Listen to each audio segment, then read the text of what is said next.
छोड़ दीजिए, लेकिन मैं एक छोटी सी कहानी आप लोग के सामने कहूंगी। एक मेरी जैसी ही पढ़ी लिखी लड़की थी, शादी उसकी एक ऐसे परिवार में हो गई जहां लोग बहुत धार्मिक विचारधारा के थे। जब वो लड़की शादी करा के अपने घर में जाती है, ससुराल जाती है, तो उसकी सासू माँ कहती हैं, वैसे भी अमूमन होता है कि गांव में ही एक मंदिर था, दूसरे तीसरे दिन कि बहू चलो मंदिर में हम पूजा करके आते हैं। अब वो लड़की सोचती है कि हम तो मंदिर को मानते, हम तो भगवान को मानते नहीं है। अब लेकिन सासू माँ से उसके सामने दिक्कत ये है कि 2 दिन की गई हुई बहू सासू माँ को कैसे मना कर दे कि हम मंदिर में नहीं जाएंगे, भगवान को नहीं मानते हैं, ये तो गलत हो जाएगा। वो जाती है सासू माँ के साथ, हाथ में बाल्टी ले लेती है, कुआं होता है आप लोग जानती है मंदिर के पास, जहाँ से पानी लेके या नल होता है, पानी लेके मंदिर में धुलाई किया जाता है या जल चढ़ाया जाता है।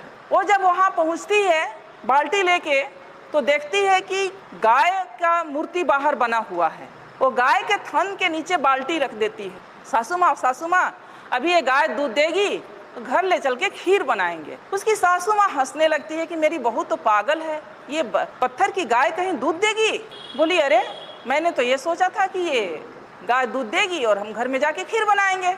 वहाँ से बाल्टी उठा लेती है। फिर वो थोड़ा आगे बढ़ती है तो वहाँ पर जो शंकर जी का मूर्ति लगा रहता है, तो उनके गले में एक सांप फुफकार रहा होता है। तो वो डरने का नाटक करती है और पीछे हट जाती है, सासू माँ से चिपक जाती है। सासू माँ अभी तो ये नाग मुझे डस लेगा। फिर उसकी सासू माँ हंसती है कि क्या वास्तव में मेरी बहू पागल है क्या? ये कहती है कि पत्थर का नाग मुझे डस लेगा।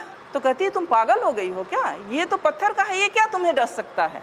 तो बोली अच्छा नहीं डसेगा? नहीं। तो लड़की समझती है दिमाग से कि अब मैं सही रास्ते पर हूँ, अब सासू माँ को समझाना थोड़ा आसान हो जाएगा। फिर उसके बाद सासू माँ उसको अंदर ले जाती हैं जहाँ एक देवी की मूर्ति रहती। फिर उसकी सासू माँ कहती हैं कि बेटा देवी के चरणों में ये सब चढ़ा के देवी से आशीर्वाद ले लो, ये माँ बहुत जो है आशीर्वाद इनका फलीभूत होता है, तुम आशीर्वाद ले लो।